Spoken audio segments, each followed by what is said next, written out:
Boa noite, meus amigos. Estamos aí de volta.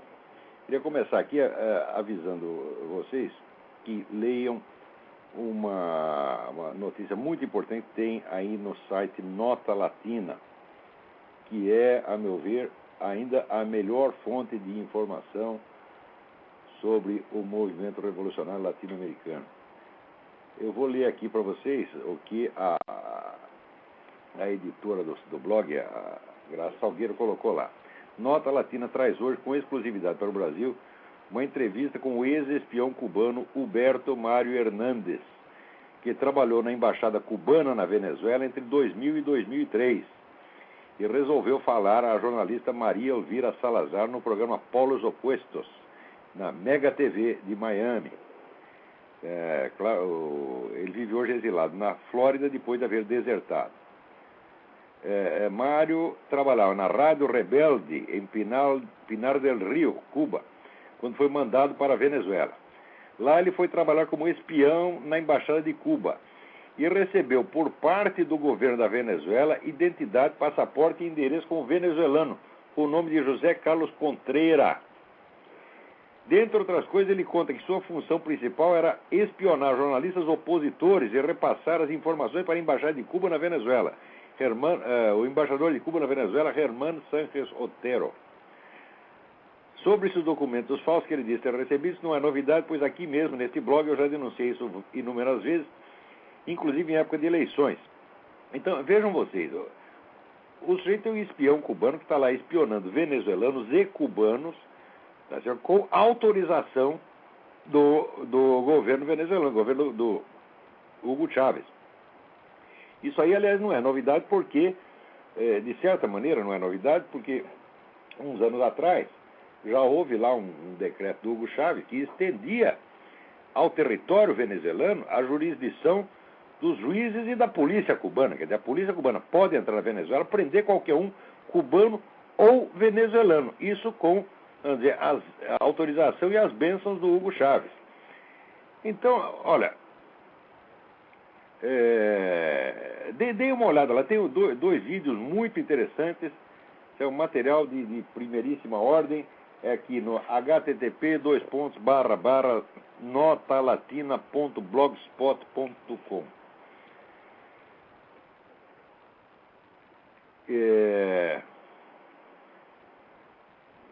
Então, bom, basta essa informação para... Aqui nós entendemos o seguinte. Aqui tem aqui uma carta da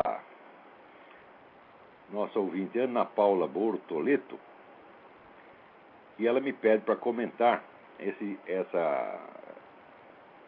entrevero que houve essa semana entre Hugo Chávez e Álvaro Uribe, o presidente da Colômbia, né?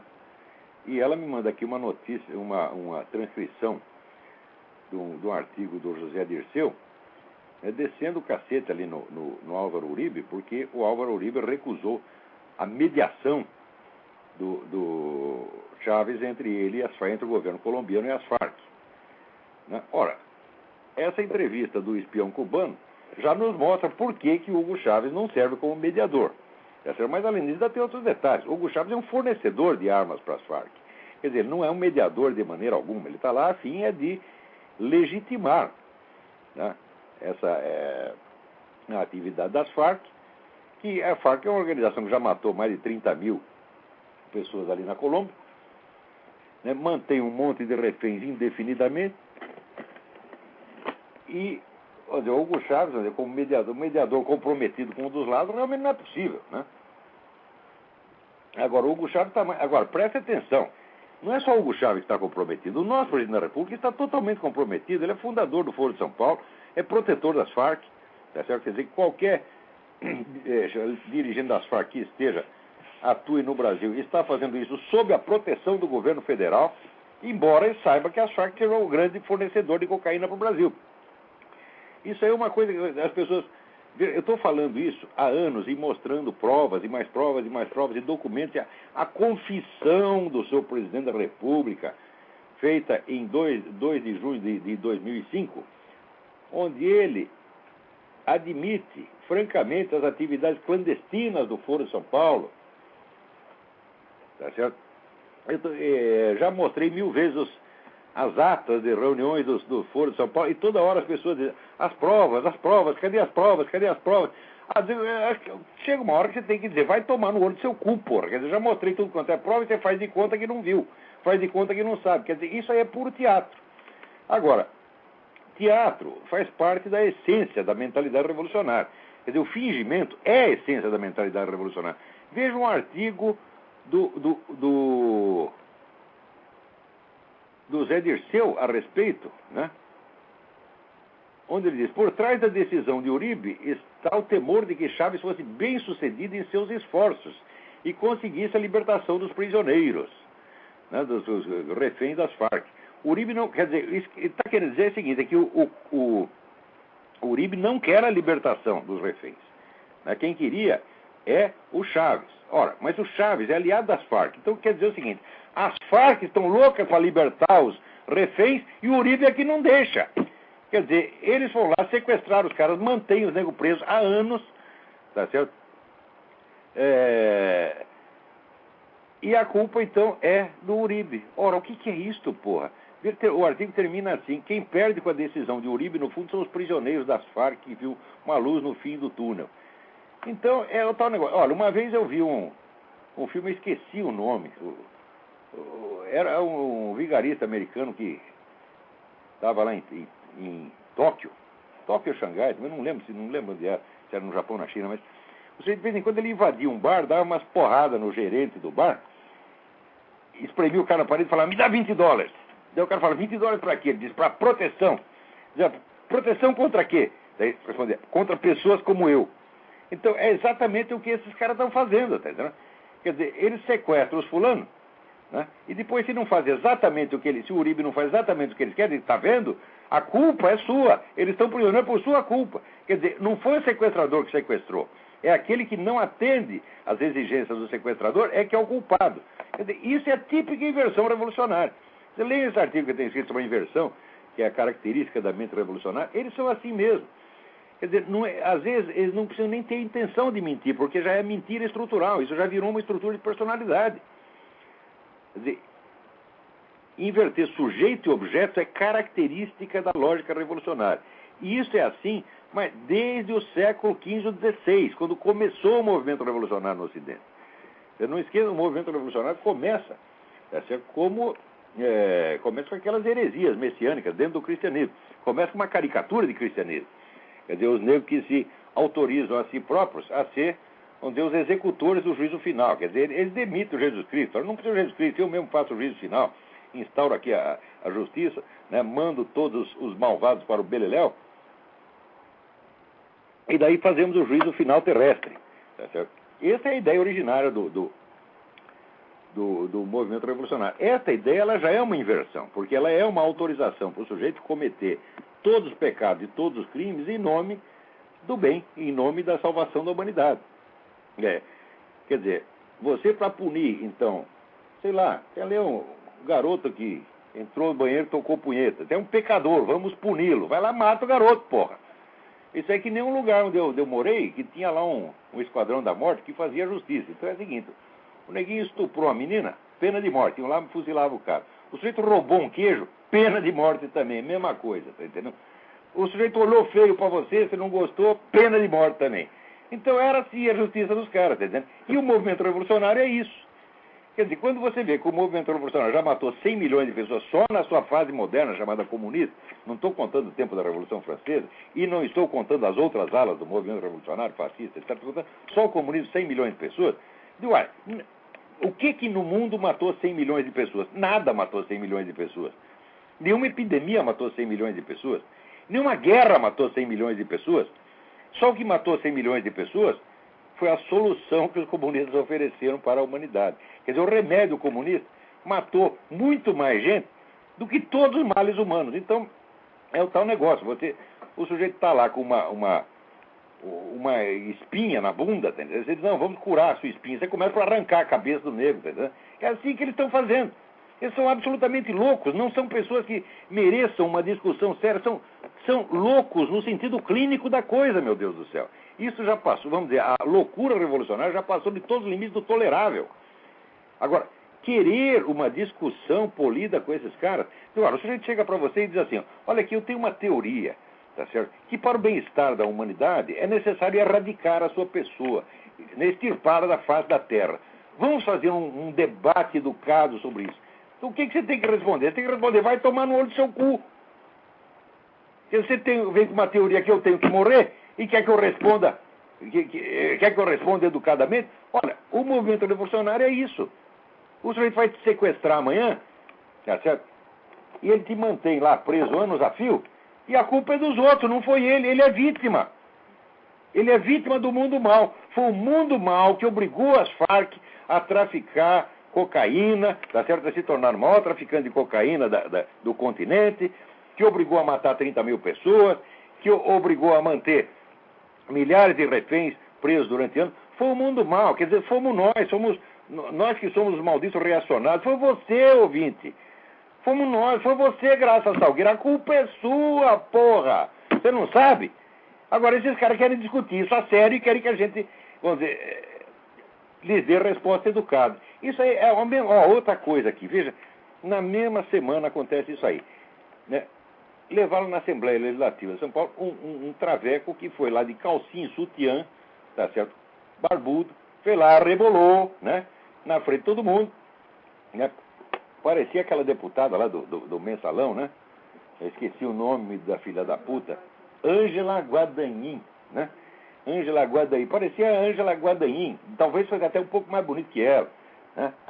Vai lá, se chacoalha a bunda lá com calcinha e sutiã, né? Agora, se você falar mal, é crime falar.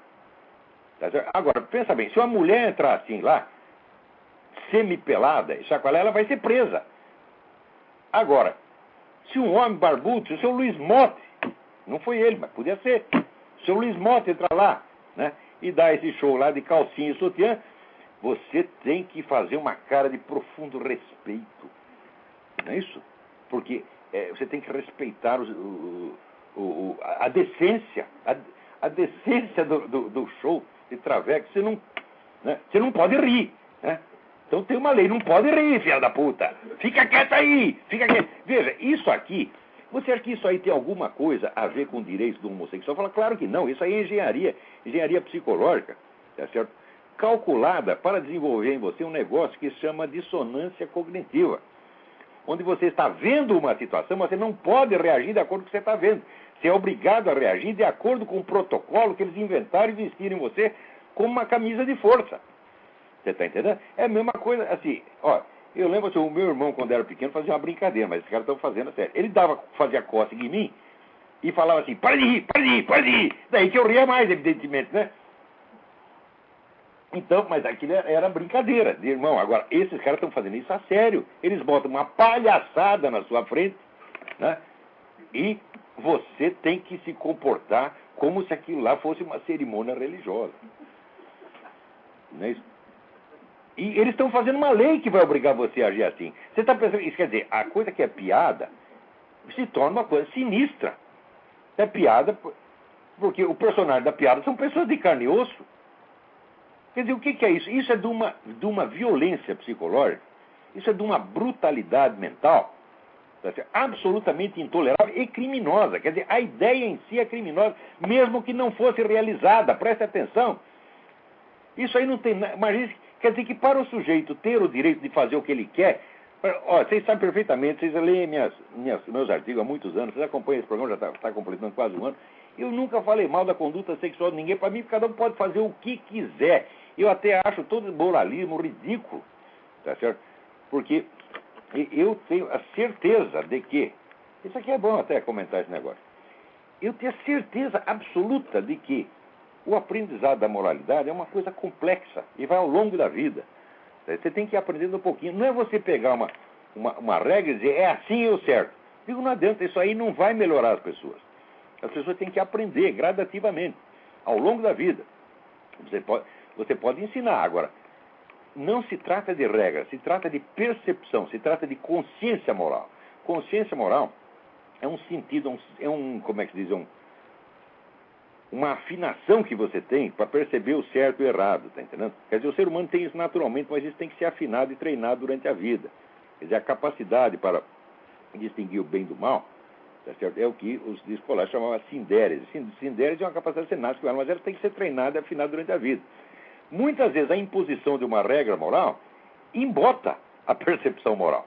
E eu sei isso porque, olha, eu eduquei 8 filhos, tá certo? E no começo eu era um cara mais rígido, dava ordem, baixava regra, depois eu vi que não funcionava. Não é assim que se faz. Tá certo? Por quê? Porque o seu filho não vai fazer o que você mandou ele fazer, ele vai fazer o que ele viu você fazer. Então só existe o ensinamento moral através do exemplo. Quer dizer, você quer que o seu filho seja bondoso, carinhoso, seja bondoso, carinhoso com ele. Você quer que seu filho seja corajoso. É assim por diante. Você não, ele, nota bem, o seu filho não está aprendendo com você na hora que você quer, ele está aprendendo 24 horas por dia. Quando você está pensando em outra coisa, é lá que ele está olhando você, e é ali que ele está aprendendo. Ou seja, você não ensina para ele o que você quer, você ensina o que você é. Isso eu asseguro com experiência, tá certo? De pai de 8 filhos, e que observou o crescimento desses... Olha, minha primeira filha está com 30 e tantos anos, pô. Quer dizer, eu tenho alguma experiência nesse negócio, né? Então, eu não acredito no negócio de baixar a regra moral. Não acredito mesmo, tá entendendo? Claro, a regra tem que existir, mas apenas como uma referência. Não como uma coisa que vai ter que ser imposta. Nesse ponto até eu divirjo muito desse pessoal aí. A maior parte dos pregadores cristãos aí acham o contrário. Eles gostam mesmo do moralismo, de uma régua, tá entendendo? E eu acho isso aí que não funciona. Agora, o que esse pessoal do movimento gay está fazendo, vamos dizer, é uma regra absurda. Além de ser uma regra imposta, é uma regra absurda e que não pode ser cumprida na prática. É impossível você reagir com uma atitude respeitosa diante de uma pantomima e de uma palhaçada. Mas você imagina que apareça o seu Luiz Bote, barbudo, vestido de baiana. E você tem que reagir com respeito. Não pode rir porque é discriminação. Tá, vai tomar no olho do seu cu. Não adianta nem mandar tomar no cu porque já estão tomando, pô. Agora, eles querem nos convencer de que é o seguinte, tomar no cu é uma atividade sacrossanta que não pode ser criticada. Mas se eu mandá-los tomar no cu, eu estou insultando e tenho que ir para a cadeia. Isso é inteiramente absurdo, meu Deus do céu. Quer dizer, não tem sentido. Quer dizer, o sujeito que adora lá um sexo anal, tá certo? Com um negão de 2 metros, aquele bem fortão, tá certo? Ele se sentiu ofendido se alguém mandou tomar no cu, porque está mandando fazer exatamente o que ele quer fazer. Então, quer saber? Não vai tomar no cu. É isso que todos vocês aí que estão querendo proibir os cristãos de falar mal de vocês, não vão tomar no cu. Pronto. Agora aqui, enquanto isso está aí, a Associação Brasileira de Gays, Lésbicas, Bissexuais, Travestis e Transsexuais. Olha, o nome já é uma palhaçada. Você está entendendo? Por quê? O número de fantasias sexuais que existe no mundo é infinito. Tá certo? Então, que você vai classificar os bissexuais, trissexuais, quadrissexuais, tetrasexuais, travestis, transexuais, metassexuais, assexuais, protossexuais, etc. Vamos pra merda. Quer dizer, o nome já é uma comédia. Tá certo? Está lá tentando fechar o site do Júlio Severo, porque diz que o Júlio Severo os ofende. Agora, o que o Júlio Severo diz? Qual é a matéria que ofendeu? Né? É um artigo que chama O que está levando a minoria homossexual a prevalecer sobre a maioria cristã. Então, o Júlio Severo está criticando os cristãos, porque eles estão deixando, né, o movimento gay, que é um movimento de minoria, adquirir um poder muito superior ao poder da maioria cristã. É isso que o Júlio Severo está falando. Agora, eles acham que isso aqui ofende mortalmente a honra e a dignidade de pessoas como esse traveco que foi lá balançar as banhas lá na Assembleia. Está entendendo? E, agora, note bem o que eles dizem. Vamos ver qual é a linguagem com que eles falam, tá certo? Dos cristãos. Olha aqui, estamos sendo julgados e condenados, para começar, em primeiro lugar, ninguém os está, olha, seu mentiroso do caralho, ninguém está julgando nem condenando vocês. Vocês é que estão querendo nos pôr na cadeia? Tem algum projeto? Existe algum projeto de lei? Tá certo? Criminalizando vocês? Existe algum? Me mostre. Dizendo que o homossexualismo tem que ir para a cadeia? O homossexual tem que ir para a cadeia por ser homossexual? Se aparecer um projeto desse, eu vou ser o primeiro a combater. Isso não existe. Você é um mentiroso canalha. Você não está sendo nem julgado nem condenado. Ora, a pessoa está, vamos dizer, os cristãos estão exercendo o direito de criticar a sua conduta. Qualquer conduta humana, sexual ou assexual, é criticável. Agora, você vai dizer, todas são criticáveis, exceto dar o cu. É isso que você vai dizer? Essa não pode, essa é sacrossanta. Quer dizer, você pode criticar o sujeito porque... Olha, eu critico certos caras porque eles vão para a cama com a sua própria mulher. Você olha a mulher, tá certo? É aquela mocreia, coisa horrorosa. Eu digo assim, como é que esse sujeito tem a cara de pau de ir para a cama com essa dona, tá certo? E ainda comê-la, porra. Eu acho isso criticável. Agora, se vai o Luiz Motta para a cama com 500 homens fazer sabe-se lá o quê, isso não pode ser criticado. Mas que merda é essa, porra? Você está entendendo?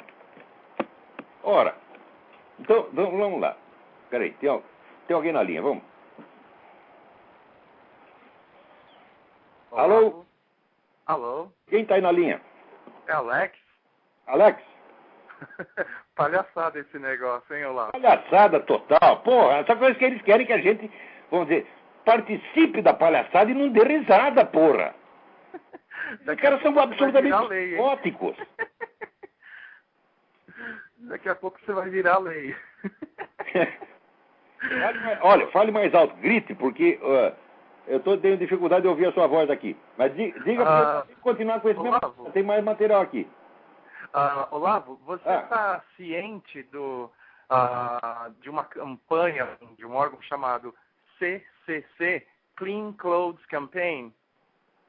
Não estou sabendo disso, não.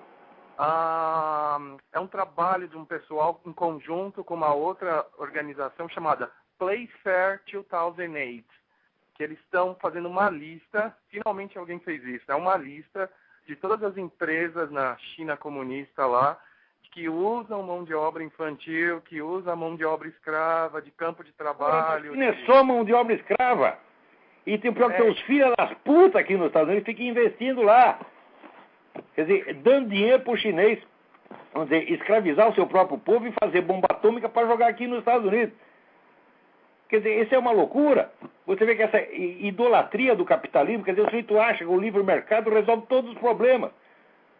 Isso é inteiramente absurdo. O livre mercado pode enriquecer você, de fato enriquece, mas ele foi feito para enriquecer. Olha, o livre mercado não cura hemorroida, o livre mercado não acaba com o banditismo, o livre mercado não acaba com o tráfico de cocaína. O livre mercado só é solução para um problema, é solução para o problema da pobreza. Por resto, não. Agora os caras acham que porque tem livre mercado vai ser a democracia, vai ser uma maravilha. Não é assim. Você acha que o trabalho dessas empresas, eu até publico isso no meu blog, discuto com algumas pessoas, você acha que isso, essas campanhas que o pessoal faz de levantar relatório, de divulgar que existe esse esquema na China, você acha que alcança o grande público, ajuda a conscientizar o público em geral? Aos poucos alcança, Alex, porque a internet tem uma capacidade de radiação formidável. Quer dizer, além disso, aqui nos Estados Unidos, pelo menos, o que aparece ali é fonte de informação para muitos desses talk shows no rádio. A coisa acaba chegando. Você vê, quando aquele sujeito da televisão, esqueci o nome do desgraçado agora, o sujeito inventou aquela história de que o George Bush tinha fugido do serviço militar, apresentou uns documentos falsos. Como é que isso foi desmantelado? Foi a internet. Foi a internet. Inclusive tirou o emprego do filho da puta, que era um cara, esqueci o nome do desgraçado. Quem é? Dan Rather, Então, o Dan Rather acabou perdendo emprego, graças a pessoalzinho de internet. Gente humilde que em casa, o sujeito descobriu que o tipo de letra que aparecia no documento era de uma máquina de escrever que não existia a data do documento e divulgou isso pela internet. O negócio a internet é muito boa sim. Eu acho que é o recurso que nós temos e nós temos que usar. É por isso que esses desgraçados estão querendo controlar a internet. Não, eu concordo. O Brasil tem esse bosta desse ministro da incultura, Gilberto Gil. É uma vergonha o cara ser ministro de uma coisa que ele não sabe o que é. Tá certo? Ele está aí querendo que a internet controle que a ONU controle a internet. Quem controla, por enquanto, é uma instituição americana que nunca mexeu no conteúdo. ela deixa o pessoal botar o que quiser lá, tá entendendo? Se houver crime, a polícia que persiga o crime específico, mas o controle prévio não pode ter. A internet tem que estar livre. Se houver crime, o crime será perseguido depois, com prova, etc, etc. Agora, os caras estão querendo que a internet, que a ONU controle. A ONU, você sabe para que ela vai usar isso aí? Para calar quem fala mal dela, para calar quem divulga os crimes dela. Por exemplo, os recordistas mundiais de pedofilia são os assistentes sociais da ONU, na África, que fica se aproveitando de menininho pobre, refugiado, o cara fudido, já não tem nem o que comer, você está entendendo? O cara vai lá pedir um pão pro cara da ONU, você dou o pão, vai virando a bundinha aí. É assim que os caras fazem, porra. Tá entendendo? E querem que a gente fale deles com respeito. O que é isso? Pô? Nós estamos lidando com monstros. Você precisa entender a mentalidade dessa pessoa monstruosa. E isso tem que ser denunciado, sim. E esses generais chineses são os piores de todos. Certo. Então, olha, tá, quem quer que Então tenha... tá bom, Olavo. Isso está fazendo um trabalho benemérito. Eu expliquei isso no meu blog de novo e a discussão surgiu porque algumas pessoas acham que fazer campanha para boicotar produto da China não funciona, né? Porque são as marcas que aqui nos Estados Unidos a gente acaba comprando, né? Vem tudo made in China, né? Tudo hoje, tá made in China. Tudo aqui é made in China. Os caras desmantelaram a indústria americana. No Brasil ainda dá para evitar porque tem muita indústria têxtil nacional, mas aqui eu moro no Alabama. No Alabama, puxa, tudo nos Estados Unidos é made in China, né? Mas é difícil você comprar alguma coisa que não seja made in China aqui. Agora, pode tentar boicotar. Eu acho que não custa. Então tá bom, Olavo. Obrigado, hein, Olavo. Obrigado eu. Deixa eu continuar lendo aqui o negócio que esse cara da Associação dos Gays, Lésbicas, Transsexuais, Tetrassexuais, etc., diz aqui. Aqui. O Movimento Gay de Minas, Oswaldo Braga. Estamos sendo julgados e condenados. Primeiro, é mentira que estão sendo julgados e condenados. Estão apenas sendo criticados, mas eles não aguentam. Estamos sendo julgados e condenados por igrejas, em cujos quadros, dirigentes, encontramos ladrões, estupradores, pedófilos, traficantes de drogas, trambiqueiros, charlatães. Ele escreve charlatões. Charlatões. Bom, você sabe o que é esses charlatões, né? Olha, sem ofensa, charlatões é a puta que eu pariu. E toda a corja de aproveitadores, aqui não restou outro golpe, senão tapear a população ingênua e desesperançosa que precisa acreditar em milagres para sobreviver. Pregam a virgindade pré-matrimonial, mas estão sempre envolvidos em relações clandestinas com suas ovelhas não castas. Note bem, estão sempre envolvidos em relações clandestinas com suas ovelhas não castas. Ele está falando dos dirigentes de todas as igrejas. Defende a família e são incapazes de manter a sua. Isso aqui que o sujeito falou é de uma brutalidade. Obviamente, esse está pregando a discriminação, tá certo? Contra as igrejas. Tá certo? Esse não é punido. Agora, o outro, porque está simplesmente reclamando que os cristãos não reagem à altura a esta ambição de poder do movimento gay, esse é discriminatório, esse tem que ir para a cadeia, esse tem que ter o seu site fechado, etc, etc. Ora, meu Deus do céu. Agora, note bem, eu aí também sou obrigado, vamos dizer, a divergir totalmente do meu amigo Júlio Severo, porque ele diz que os cristãos não têm força para combater essas ambições do movimento gay, porque eles são muito pecadores. Tá certo? Então, como as igrejas também, de fato, os cristãos pecam muito, então eles ficam desmoralizados para combater coisas como o movimento gay. Ora, note bem, no tempo das cruzadas, o que fez a igreja? A igreja diz, nós precisamos de soldados, e se você for lá combater, tá certo, pela Terra Santa, você será absolvido dos seus pecados, não importa quais eles sejam. Então, venham todos, venham os bandidos, venham o traficante, venham o proxeneta, venham o assassino, não interessa. Quer dizer, você tem a ocasião de, através da luta, você se redimir. E o que muita gente... Ora, o Júlio Severo faz isso, aqui o Marvin Olasky, são pessoas que têm o maior respeito, mas eles estão completamente errados nisso. Eles acham que o sujeito primeiro tem que se santificar para depois combater. Eu falo, não, a luta vai te santificar. Você pode ser o maior adúltero, você pode ser viado, você pode ser o que for. Se você está lutando pela justiça, você está lutando pela causa do nosso Senhor Jesus Cristo. E você vai ser santificado por essa luta. Não espere para se santificar. Você que está inibido aí, você cobrou a mulher do vizinho ontem, então agora você não pode falar contra esta brutalidade nazista desse movimento gay, vai ficar inibidinho, Ora, se eu for esperar ser santo para falar desses caras, não vou falar nunca, porque eu sou um filho da puta, eu sou um pecador como todo mundo, porra. Só que é o seguinte, eu não sou nazista. Eu não quero botar as pessoas na cadeia porque elas falaram mal de mim. Tá? Nem que seja ofensa pessoal. Agora, por exemplo, o que eu acho que tem que fazer com esse pessoal do movimento gay? Eu estou querendo fechar o site deles? Eu estou querendo proibir eles de falar? Estou querendo botar eles na cadeia? Não. Eu só estou querendo falar mal deles. Agora, eles não admitem. Eles querem pôr na cadeia quem está contra. Então, esses caras, o problema deles não é a homossexualidade. O problema é que eles são nazistas. São revolucionários, são loucos. Agora, eu para falar mal dessas coisas, para denunciar a mentalidade revolucionária, genocida, assassina, eu vou ter que esperar ficar santo. Ora, essa educação que você vai dar para o seu filho, quer dizer, meu filho, se aparece lá, por exemplo, você está na escola e tem um garoto grande batendo no pequeno, né? Você vai defender o pequeno, daí você tem aquele impulso de defender o pequeno e fazer justiça. Daí você pensa, toquei punheta ontem, não posso fazer isso. Não tenho o direito de interferir. Pois é isso que eles estão falando, suas bestas. Você está entendendo? Não espere ficar santo. A própria luta vai te santificar. Eu espero que Deus me redima dos meus pecados, tá certo? Por causa do trabalho que eu estou fazendo. Está entendendo? Agora, se for contar lá, sei lá, quantas punhetas você tocou quando era moleque? Milhares, está entendendo? Se eu for rezar uma Ave Maria para cada uma, eu não vou parar nunca, está entendendo? Então, que porra? Quer dizer, um lado, esses caras, eles podem fazer o que eles quiserem. Quer dizer, eles pegam os pecados sexuais deles e exibem como se fosse um título de glória. Então, eles têm, vamos dizer, o poder de agir, eles podem conquistar o poder. Agora, você não, você tem que se santificar primeiro. Vocês estão louco? Vamos lá. Isso é chantagem. Né? Vamos lá. Que tem alguém na linha aí. Olavo. Oi. Olavo, aqui é o Flávio, do Rio. Flávio, tudo bem?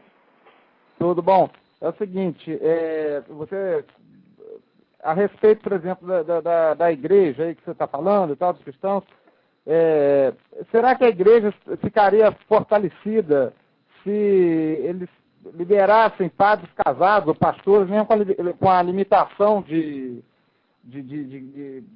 da graduação deles dentro da igreja, ficando só padres mesmo, pastores? Isso seria bom para a igreja? Seria ruim? Eu não sei, Flávio. Eu não gosto de dar palpite nessas coisas. Essas decisões, elas são tomadas em discussões conciliares que se prolongam ao longo de por séculos. E é difícil dar palpite nessa coisa. Mas tem algumas atitudes que não são de ordem doutrinal e não tem nada a ver com o direito econômico, são atitudes políticas da igreja, que certamente fizeram mal desgraçado. Vou te dar um exemplo. Se você pegar, antes do advento do Estado Nacional Moderno, no tempo da Idade Média, se o nego fazia um adultério, o que acontecia? Ele ia ter que confessar na igreja, dizer, padre, comi mais uma, tal, comi a mulher do jeito lá, e pronto. Então, tinha lá a penitência e você voltava para casa.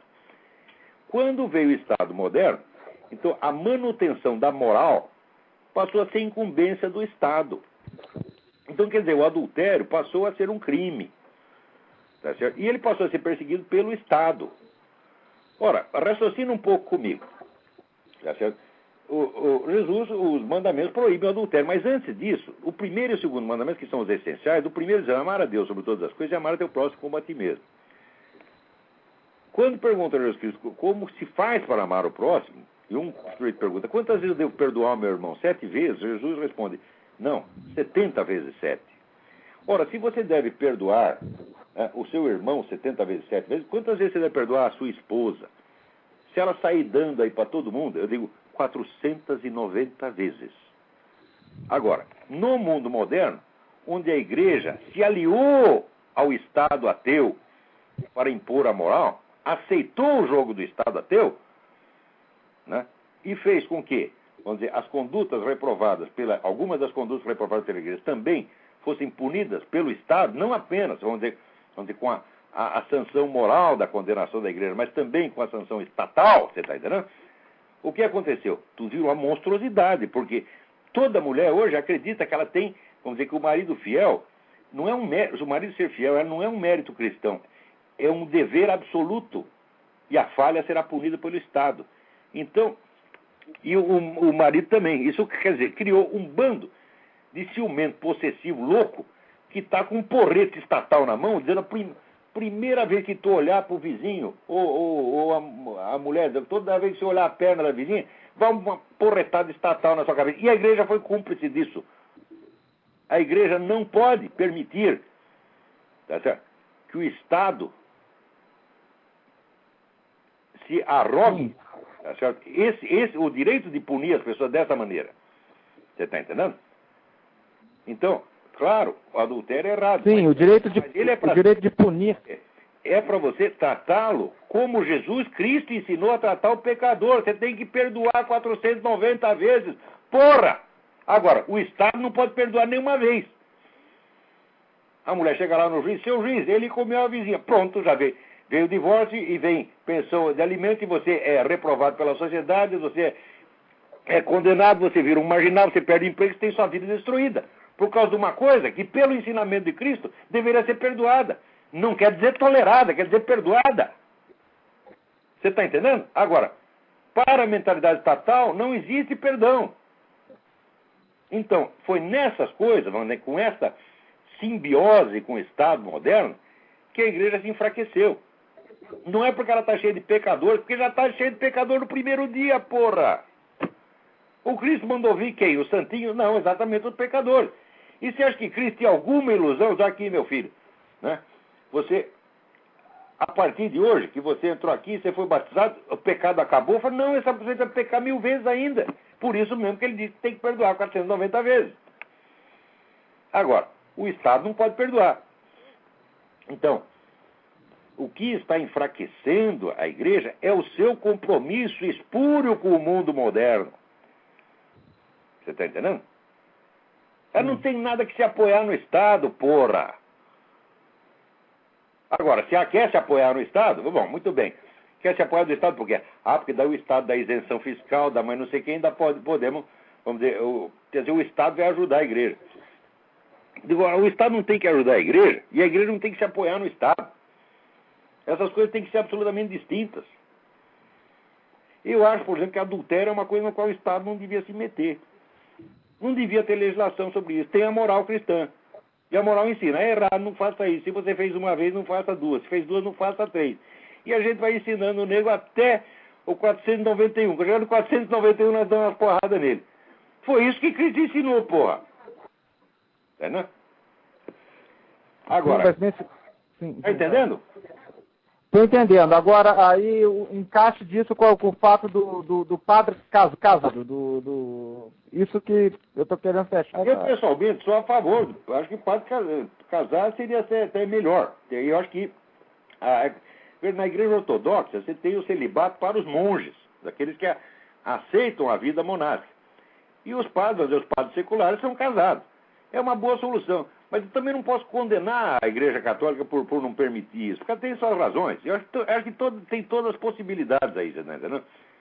Eu não gostaria de tomar partido de uma delas. Eu acho que isso tem que ser discutido com sabedoria, com paciência. Né? Ela atualmente... O celibato clerical não é um dogma da Igreja. O celibato clerical é uma medida administrativa que foi adotada numa certa época. Isso demorou.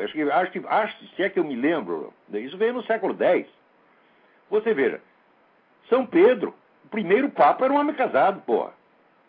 Sim. Está entendendo? Então quer dizer que o celibato clerical não é uma coisa que é intrínseca à natureza da igreja. É uma coisa que foi adotada num dia e pode ser deixado de ser adotado no outro, pode ser revogado no outro. É uma coisa, pelo menos, sujeita vamos dizer, a discussão. Agora, o que não pode é exigir que os cristãos sejam perfeitinhos e santos antes deles poderem levantar sua voz contra crimes hediondos. Você veja, exato. Desde de 63, desde o Concílio Vaticano II, né, se você procurar nas datas do concílio inteiro, você não vai ver uma vez a palavra comunismo, porque os caras tinham vendido apoio ao comunismo, tá certo? Fizeram um pacto, né, um pacto demoníaco, prometendo se abster de criticar o comunismo. Então, todas as atos do comunismo fazem de conta que o problema comunista não existe no mundo. Embora outros papas já tivessem dito que o comunismo é o pior flagelo da humanidade. E disseram isso, não como opinião pessoal, mas disseram isso ex cátedra. Daí vem o concílio e combina não falar mal do comunismo. Então, resultado, o pior flagelo da humanidade, a igreja não tem nada a ver com isso. E ela fica falando mal do quê? Dos garotinhos que estão lá tocando punheta no banheiro. Isso é uma distorção moral monstruosa. E isto inibe os cristãos. É porque eles se sentem culpados de pequenos pecados que eles não são capazes de levantar sua voz contra os grandes crimes. Cada polícia que os inibe do alto do púlpito está fazendo deles uma multidão de covardes, de castrados. Você está entendendo? Então, tem infiltração comunista nisso? Você é adúltero, você é ladrão, se você é viado, você é infinitamente mais santo do que o sujeito que quer botar os cristãos na cadeia. Não tem comparação entre uma coisa e outra. Então, todos são bem-vindos nessa luta. Todos. Prostituta, viado, ladrão, até assassino. Todos. Então, vamos ver aqui. Aqui pergunta o Júlio Severo. Que tipo de vitória esperamos na sociedade quando nossa igreja são compostas de vários bispos, pastores e outros líderes, igualmente culpados diante de Deus de adultério, prostituição, roubo, corrupção, apoio, aborto, pornografia, muitos... Cada um desses, adúlteros, prostitutos, ladrões, é melhor do que os assassinos de cristãos. É isso que tem que entender. Nós não podemos, vamos dizer, acossá-los e inibi-los com a cobrança dos seus pecados, você está entendendo? Inutilizando-os como soldados para a grande guerra contra o anticristo. Nós não podemos fazer isto. Claro que nós temos que dizer, meu filho, não faça mais isso. E você é adulto, não faça mais. Prostituição, não faça mais. Nós também vai fazer. Mas nós teremos paciência com você. Por quê? Porque você tem amor a Deus, você tem amor ao Cristo, você quer melhorar. Você está entendendo? E sobretudo o seguinte, você não quer matar as pessoas porque elas pensam diferente de você. E eles querem. E é isso que nós temos que parar. Você está entendendo? Tô. Eu não sei se eu me expliquei direito, porque esse programa, como ele dura pouco, a gente quer falar tudo uma vez. Entendeu? Não, mas eu já venho lendo a respeito do que você vem escrevendo e eu estou te acompanhando. Às vezes a gente conseguindo chegar lá. Pensa às vezes que eu estou falando bravo, não estou bravo, eu estou com pressa apenas, porra. Tá entendendo?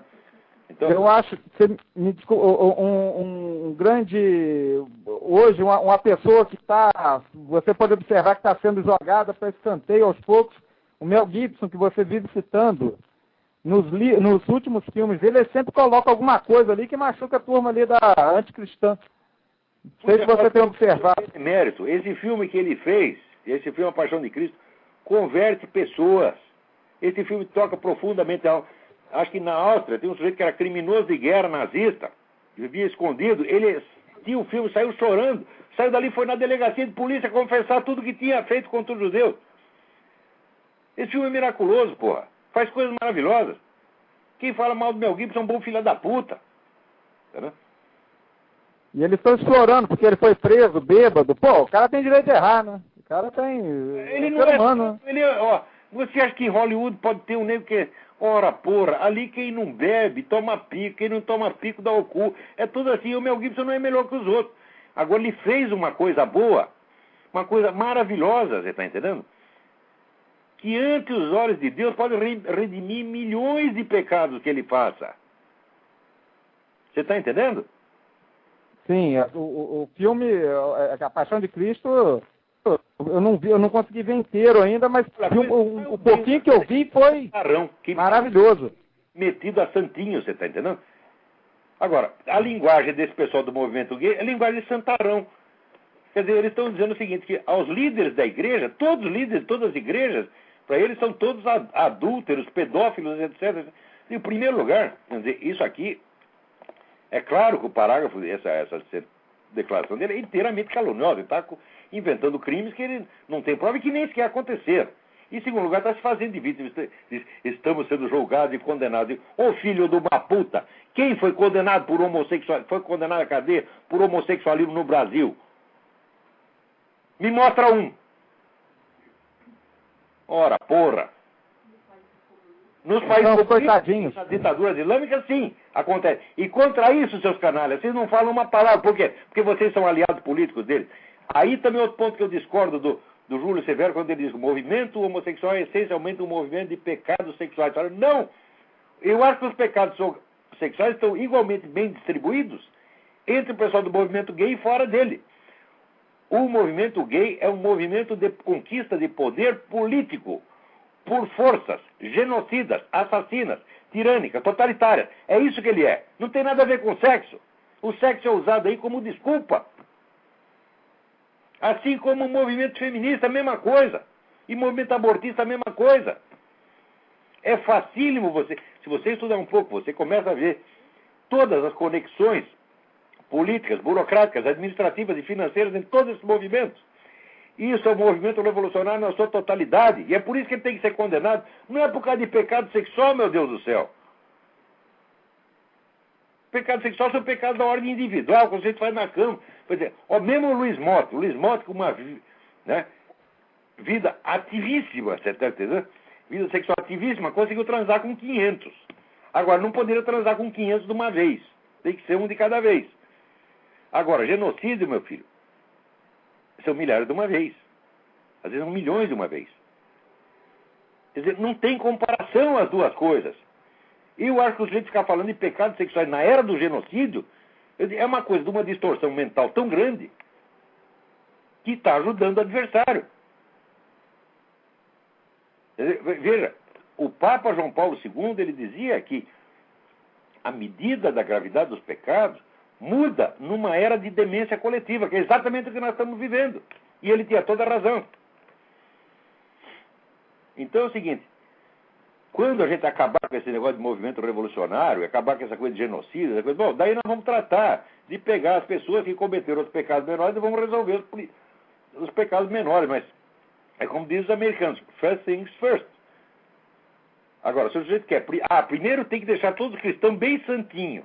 Quando eles terminarem de ficar santo, já terão todos morrido, porque os genocidas já terão tomado o poder e matado todos eles. Não dá tempo de esperar a santificação de cada um.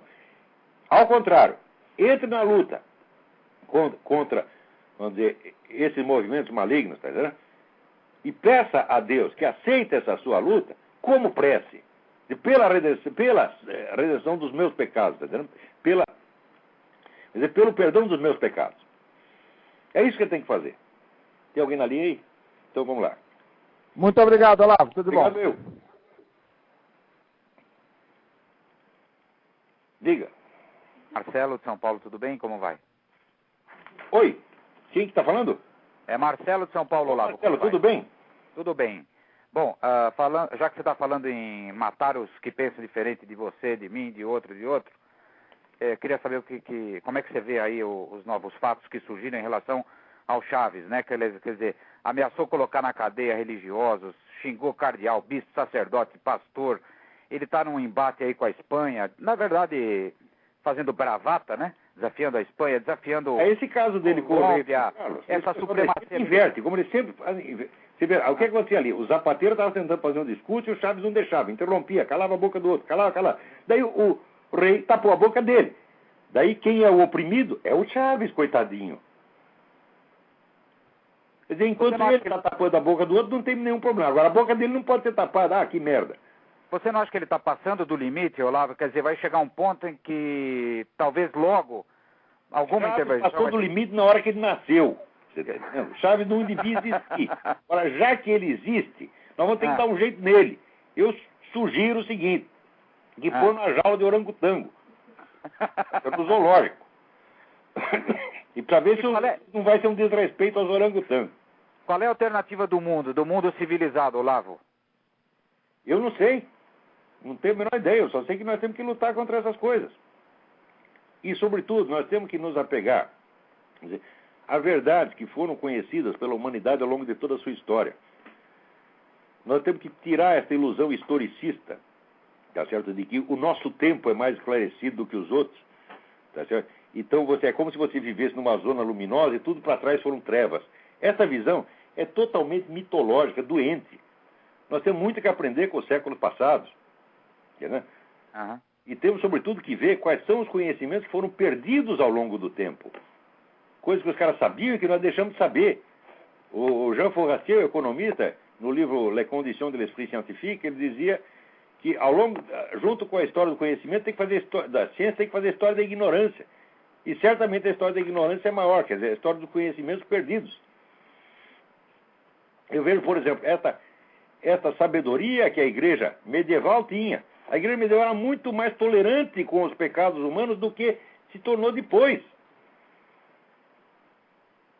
Quer dizer, ela só entregava um sujeito para a autoridade civil, para a autoridade estatal, quando era um caso gravíssimo. O sujeito fazia uma rebelião, uma revolução, estava lá querendo derrubar a igreja, aí eles entregavam. Agora, porque o sujeito cometeu adultério, vai entregar para o Estado? O que é isto? Então o nego vai lá confessar um pecado, quer dizer, ele está se colocando sob a proteção da igreja, porra. Você está entendendo? Uhum. Então, quando eu falo, você condenar o pecado, mas amar o pecador, isso não são só palavras. Você tem que proteger o sujeito para que as consequências materiais, consequências mundanas do seu ato, sejam abrandadas, não agravadas. Você está entendendo? Uhum. Não adianta nada você dizer que você perdoa o cara, você perdoa, mas você deixa que todas as consequências multiplicadas recaiam sobre ele. Não é assim que se faz. E a igreja, na hora que ela fez aliança com o Estado moderno, fez tudo isso. Esse foi o erro. É um erro político. Não é porque o Papa, o Bispo, não sei o quê, cometeu um pecadinho lá, comeu empregada. Não é isso não, meu Deus do céu. Quer dizer, os males do mundo não são feitos por acumulações, acumulação quantitativa de pequenos pecados. Não. É feito pela ação conjugada dos principados e potestades. É feito pela ação demoníaca organizada, que é a ação política, a ação cultural, a ação espiritual, tudo isso ao mesmo tempo.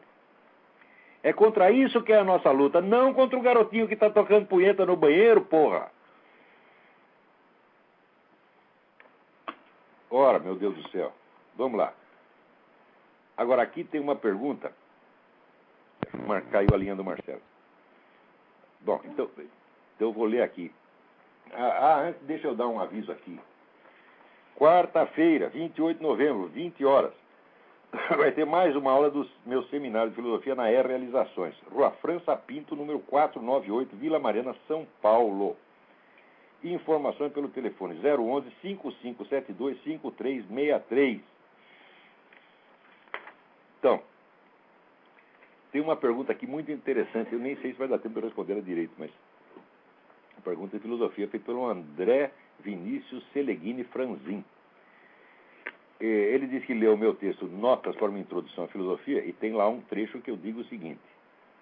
Eu falo que o adestramento em lógica pode ser, vamos dizer que o estudo lógico pode servir como adestramento, mas o adestramento para uma atividade mental construtiva, por útil que seja, para outros fins, é exatamente o inverso do aprendizado da análise filosófica. A análise filosófica é a análise da realidade, a análise da experiência vivida efetiva. Quer dizer, você tem que pegar aquilo que aconteceu e compreender o que aconteceu. Agora, outra coisa é você fazer uma construção lógica, uma dedução.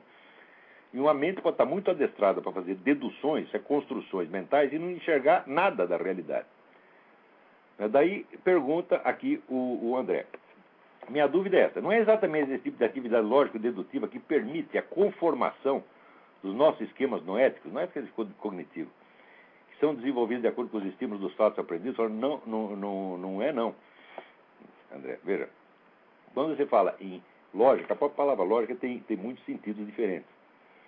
Quer dizer, a lógica como arte da manutenção da coerência do discurso, tá certo? Ela pressupõe a existência de uma capacidade intuitiva prévia.